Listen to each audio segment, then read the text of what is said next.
Hello everyone and welcome back to Monsters of the Past. I'm your host as always, Mr. G, and today we're talking about the Tasmanian tiger itself, Thylacine. Thylacine just means pouch. Thylacine was a member of the Thylacine family, which was an extinct group of marsupials.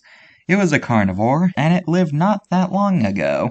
In fact, as I'll say later, it hasn't even been extinct for 100 years.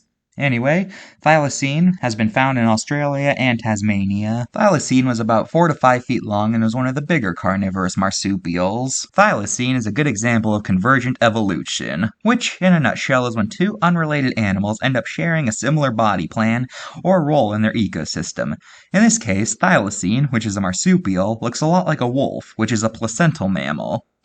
Thylacine was one of the only two known marsupials where both males and females have pouches, with the other being the South American yapak. Thylacine also had the ability to open its jaw incredibly wide, which to this day baffles biologists, as Thylacine itself had a very weak bite force, so no one knows why they needed to open their jaws so wide. Alright, this is your last chance to leave if you don't want to hear about how Thylacine went extinct. You have been warned. Ever since Europeans arrived in Australia, Thylacine numbers dropped significantly. There are several reasons for this. First of all, settlers brought dogs, which eventually went feral and evolved into dingoes, which in turn led to very big competition for food, leaving very little for Thylacines. Secondly, those same dogs carried diseases that spread to the Thylacine, which significantly lowered their numbers. And finally, settlers blamed Thylacine for killing their sheep and chickens, and eventually the Tasmanian government even offered a monetary reward for anyone who brought in a dead Thylacine.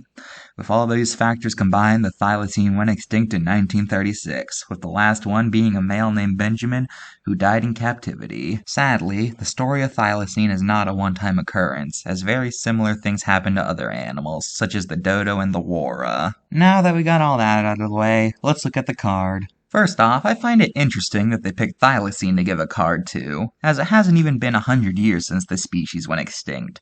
Secondly, this is actually a very good card, and the only complaint I have is that the card seems to paint Thylacine as an evil sheep-killing monster. But I guess since this is called Monsters of the Past, they had to make it seem scarier than it really was. But besides that, there isn't even anything really wrong with it, and I'm not even sure if this is worth deducting a point for.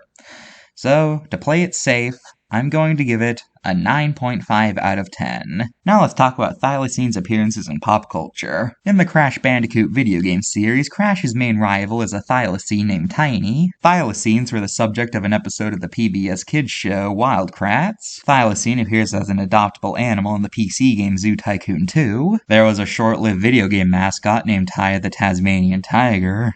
The only thing notable about this guy is the fact that in his first advertisement it showed that he hospitalized Crash Bandicoot, Sonic the Hedgehog, and Spyro the Dragon. Because that's how you make someone like your character, show them hospitalizing beloved characters.